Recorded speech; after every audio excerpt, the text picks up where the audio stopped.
Assalamualaikum warahmatullahi wabarakatuh. Kami dari kelompok 6 akan mempresentasikan hasil kerja kelompok kami. Di sini sebelumnya saya akan memperkenalkan anggota kelompok kami dahulu. Yang pertama ada saya sendiri, Dunia Danis selaku moderator sekaligus pemateri. Yang kedua ada Dita Widya Ramadhani dan Nur Halimah sebagai pemateri. Baik, di sini kami akan memaparkan sebuah materi yang berjudul Project Material Management. Definisi material management.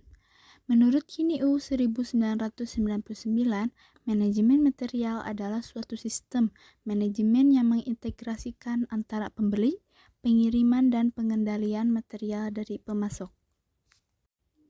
Manajemen material didefinisikan sebagai suatu sistem manajemen yang diperlukan untuk merencanakan dan mengendalikan mutu material, jumlah material, dan penempatan peralatan yang tepat waktu, harga yang baik, dan jumlah yang sesuai dengan kebutuhan. Manajemen material konstruksi merupakan suatu proses perencanaan, pelaksanaan, dan pengendalian sumber daya material yang tepat dengan kualitas yang sudah ditentukan pada waktu dan tempat yang sesuai dengan tingkat pembiayaan yang minimum dalam proses konstruksi. Ruang lingkup material manajemen.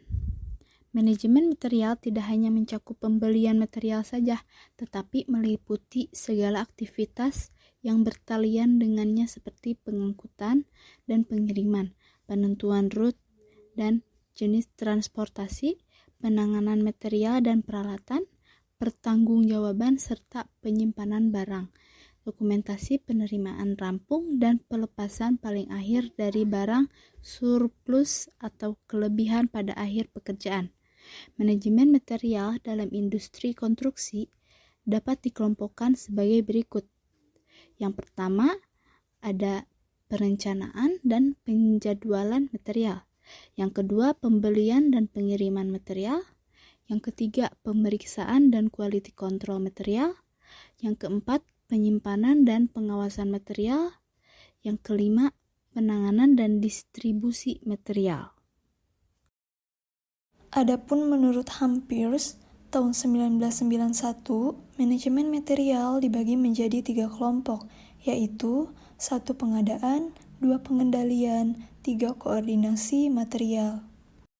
Sedangkan menurut Ahuja tahun 1980, manajemen material mempunyai 3 faktor penting, yaitu 1 pembelian material, 2 penggunaan material, 3 pengendalian pemborosan dan penyimpanan. Apa fungsi manajemen material? Fungsi dari manajemen material menurut Bell dan Stuckart tahun 1986 adalah 1. Naiknya produktivitas. Pekerja dapat merencanakan pekerjaan mereka, material dapat diperoleh saat dibutuhkan, dan pekerjaan ulang atau rework dapat diminimalkan. 2. Mengurangi pemesanan yang berlebihan. 3. Meningkatkan kinerja pensuplai material saat pengiriman, kualitas, dan penghematan biaya. 4. Meningkatkan kemampuan untuk memenuhi jadwal pelaksanaan. 5. Mengurangi kemungkinan material yang ditolak atau kualitas tidak memenuhi syarat atau spesifikasi atau salah memilih material. Lalu, apa tujuan material manajemen? Bisa dilihat di sini terdapat beberapa tujuan dari material manajemen. Oke, 1. Pembelian dengan harga yang baik. Artinya, manajemen material ini bertujuan membeli material dengan harga yang baik. Maksud harga yang baik itu, harga baik tidak selalu harga yang murah di pasaran, tapi harga tersebut adalah harga yang sudah termasuk diskon dan transport. 2. Persediaan material. Maksudnya, material datang pada saat yang tepat, dengan jumlah dan kualitas yang sesuai dengan rencana biaya. 3. Kelancaran pengiriman, yaitu menyangkut aktivitas pekerjaan yang berhubungan langsung dengan waktu dan biaya. 4. Hubungan dengan pemasok. Hubungan dengan pemasok ini penting karena hubungan yang baik dengan pemasok akan memberikan peningkatan pelayanan pada kontraktor. 5. Penyimpanan material.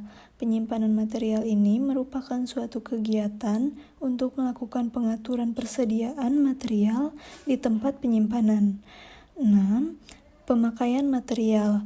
Pada dasarnya, pemakaian material yang dibutuhkan dapat dipenuhi sesuai dengan waktu yang dibutuhkan. 7. Jenis dan kualitas material.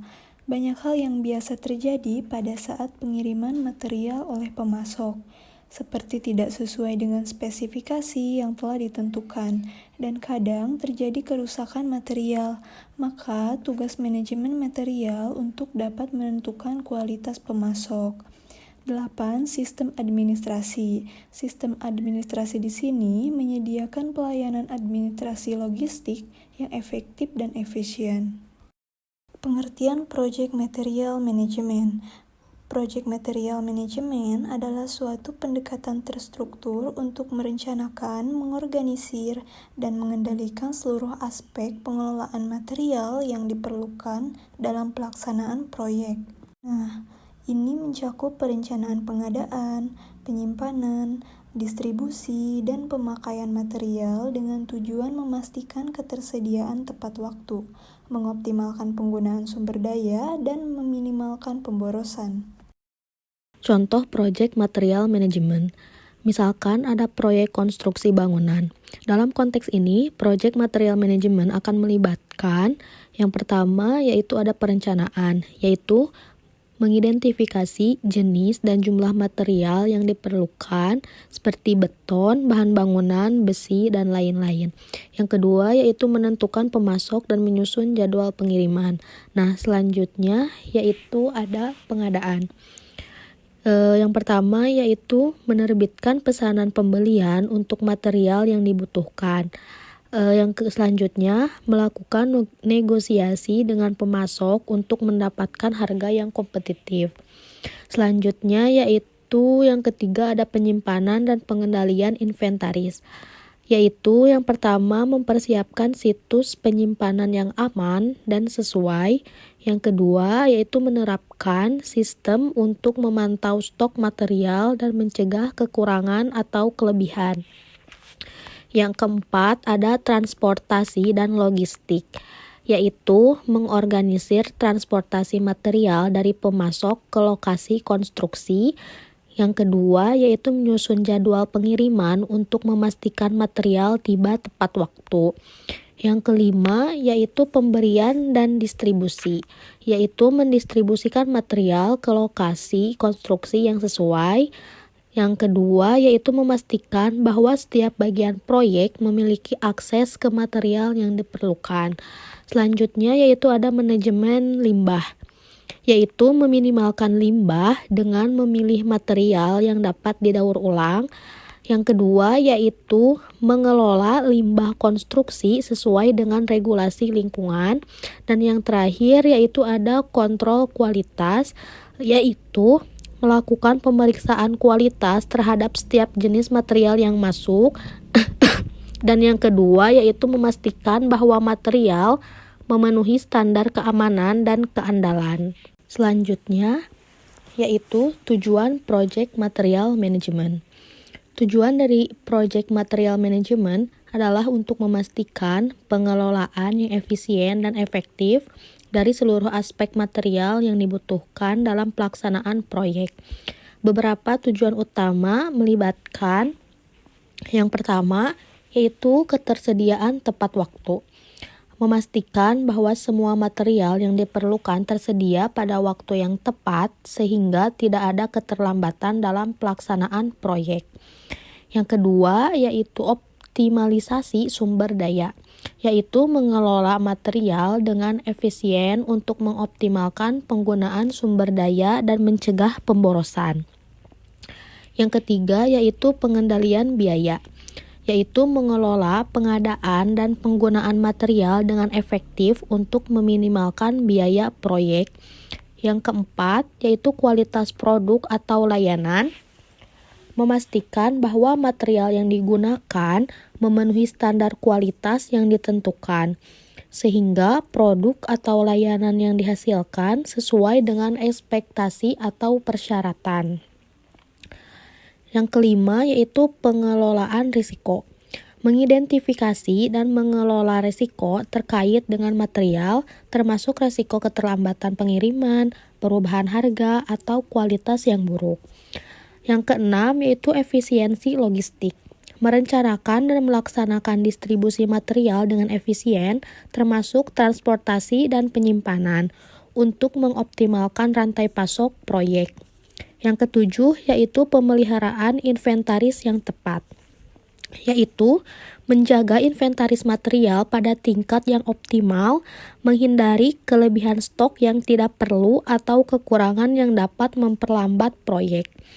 Yang kedelapan yaitu kepatuhan terhadap regulasi dan standar. Memastikan bahwa semua kegiatan pengelolaan material mematuhi peraturan dan standar yang berlaku, termasuk aspek kesehatan, keselamatan, dan lingkungan. Yang kesembilan yaitu peningkatan produktivitas. Meningkatkan produktivitas dan efisiensi proyek dengan menyediakan material yang diperlukan pada waktu yang tepat dan di lokasi yang sesuai. Dan yang terakhir yaitu ada kepuasan pelanggan. Memastikan bahwa proyek yang diselesaikan sesuai dengan harapan pelanggan yang dapat mencakup waktu penyelesaian yang tepat dan kualitas yang memuaskan.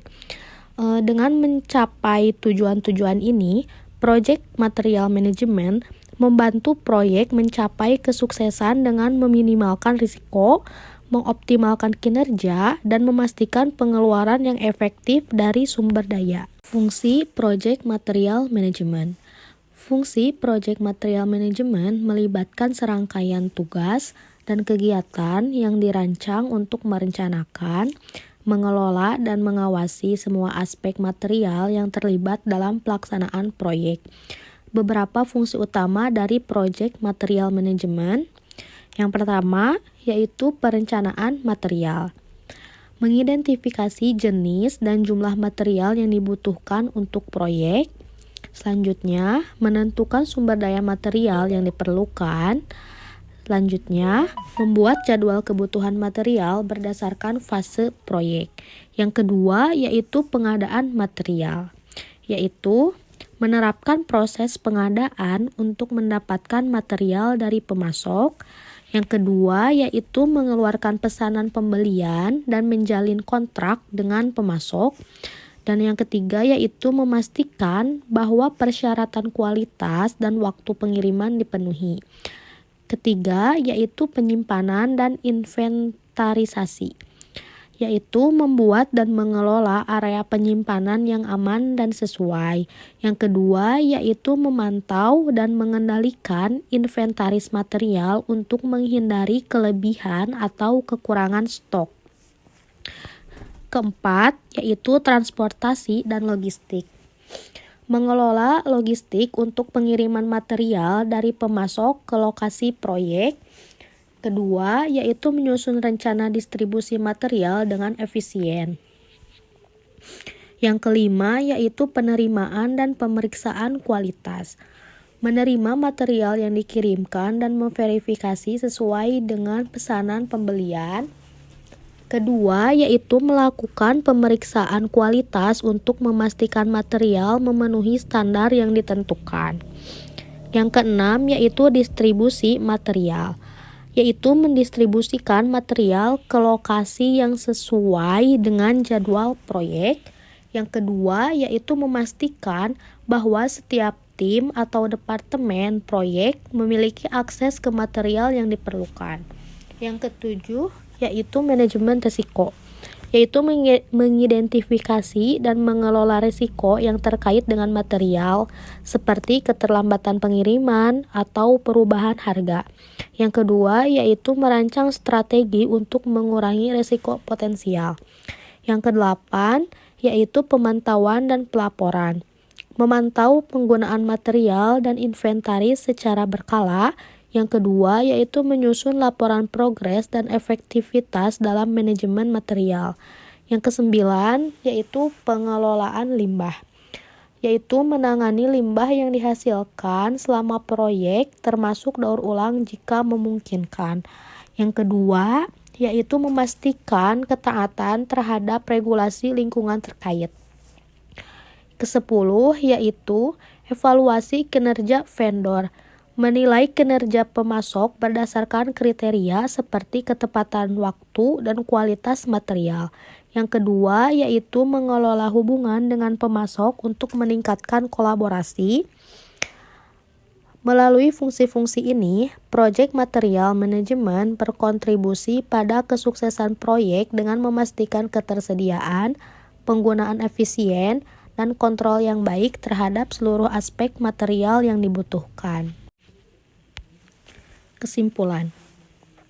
Suatu proyek dianggap overdetermined ketika proyek tersebut memiliki anggaran tetap, waktu pengiriman tetap, dan spesifikasi tetap. Artinya, ketiga tujuan tersebut telah ditetapkan.